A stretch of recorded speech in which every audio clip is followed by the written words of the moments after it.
St. Louis, and I thank you, Chairwoman Maloney, for convening this urgent hearing. It is an honor to join Congresswomen Lee, Jayapal, and Chu as part of today's panel.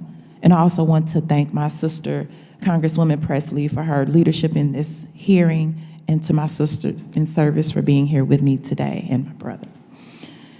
In the summer of 1994, I was a young girl, all of 17 years old, and had just graduated high school. Like so many Black girls during that time, I was obsessed with fashion and gold jewelry and how I physically showed up in the world. But I was also very lost. For all of my life, I had been a straight-A student with dreams of attending college and becoming a nurse. But high school early on was difficult for me. I was discriminated against, bullied, and as time passed, my grades slipped, and along with it, the dream of attaining a full scholarship to a historically Black college.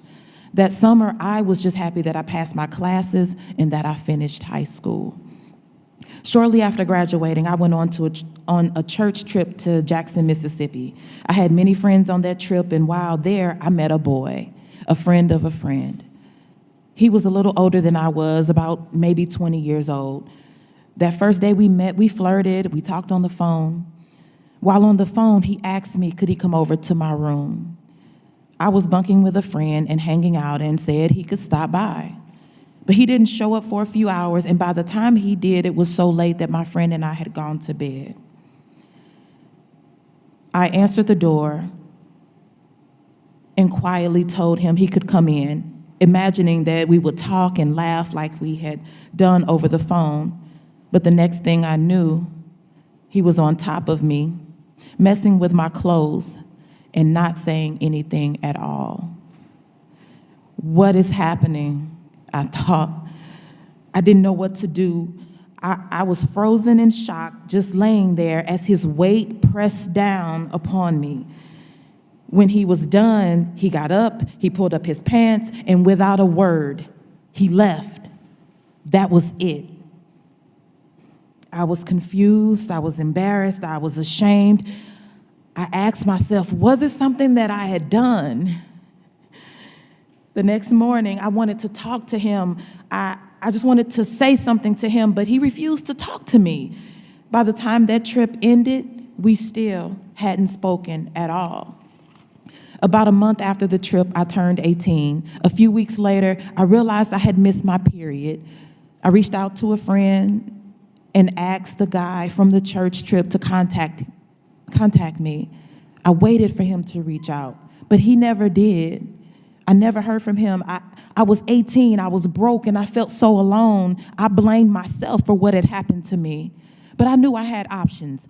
I had known other girls who had gone to a local clinic to get birth control and some who had gotten abortions. So I looked through the yellow pages and scheduled an appointment. During my first visit, I found out that I was 9 weeks pregnant, and then the panic set in. How could I make this pregnancy work? How could I, at 18 years old and barely scraping by, support a child on my own? And I would have been on my own. I was stressed out knowing that the father wouldn't be involved and that I feared my parents would kick me out of the home, the best parents in the world, but I feared they would kick me out. My dad was a proud father and always bragging about his little girl and how he knew I would go straight to college and become attorney general. That was his goal for me. So with no scholarship intact and college out of the foreseeable future, I couldn't bear the thought of disappointing my dad again. I knew it was a decision I had to make for myself, so I did.